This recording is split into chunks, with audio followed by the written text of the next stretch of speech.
The book of Ruth tells the story of a Moabite widow who rejects her idolatrous heritage to embrace the faith and culture of her Israelite mother in law, Naomi.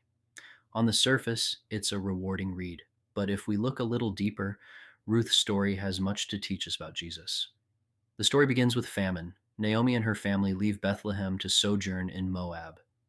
Ironically, Bethlehem literally means place of bread, yet they had to leave the place of bread in order to survive. While in Moab, Naomi's husband dies, and later both her sons pass away, leaving only Naomi and her daughters in law. One daughter in law returns to her family, but Ruth clings to Naomi. She pledges, "Your people will be my people, and your God will be my God." Ruth 1:16.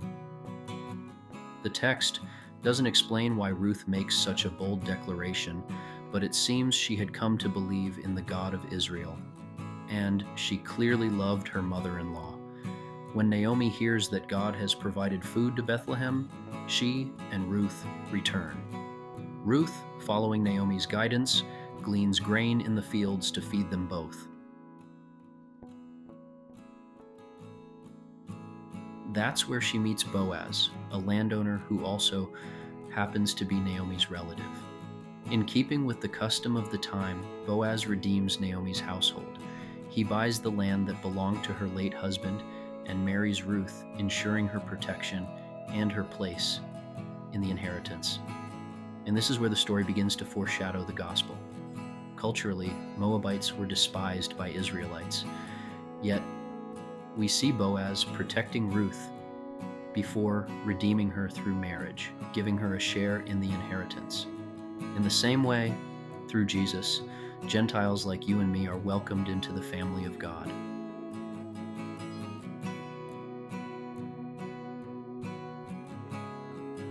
There's another layer here. Naomi herself had said God's hand was against her, that he had made her life very bitter. As I read that, I can't help but be reminded of the horrible things that would happen to Israel over the following 1,000 years. Civil war, brutal attacks against them by neighboring empires, the exile, and even the destruction of the temple. Likewise, Naomi has endured famine and the death of those she loved most. She has suffered to the point that she wants to change her name to Mara, which means bitter.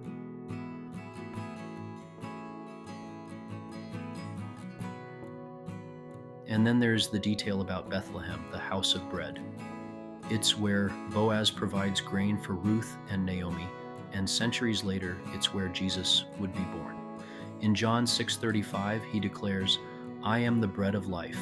It's no coincidence. Just as Boaz provided bread and security for Ruth, Jesus offers himself as the true bread that gives eternal life.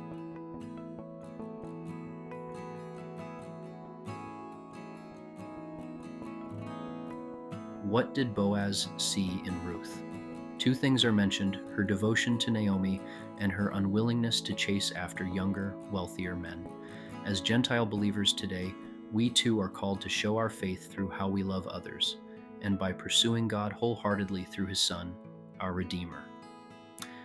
The encouragement for us is found at the very end of Ruth's story. Ruth, a Gentile outsider, became the great-grandmother of King David.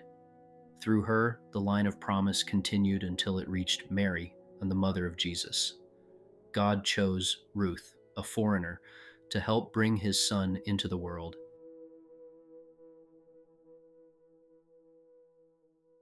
And that's good news for us. If God could graft Ruth into his plan of salvation, then he can and has done the same for us through Jesus Christ.